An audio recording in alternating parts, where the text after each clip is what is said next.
एबे एबे रेशन धारी आसला बड़ अपडेट। एबे आसीबो स्मार्ट रेशन कार्ड। एबे स्मार्ट रेशन कार्ड द्वारा चाउल उठे पारे। देखो जदि चैनल नुआ चैनल को सब्सक्राइब करी एबे ही नोटिफिकेशन ऑन कर दिखाँ नुआ नुआ वीडियो पाइबा। देखो एबे ग्रीन एटीएम रु एबे बाहर चाउल जे स्मार्टली एबे चाउल उठे पारे। आसंता 7 रु 8 दिन मध्य खाउटी माने यही ग्रीन एटीएम रु चाउल उठे पारे।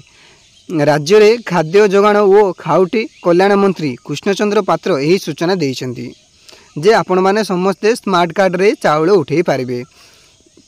स्मार्ट कार्ड जरिया रे यही टंका उठेबा भली यही माने टंका उठेला भली आपण माने ई चाउल उठे पारिबे।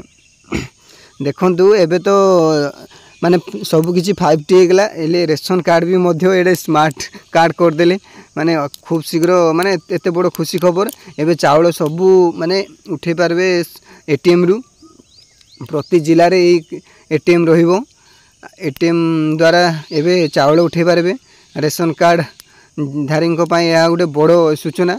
जदि चैनल नुआ अच्छा चैनल को सब्सक्राइब नोटिफिकेशन ऑन कर दूँ नुआ नुआ वीडियो पाइबा।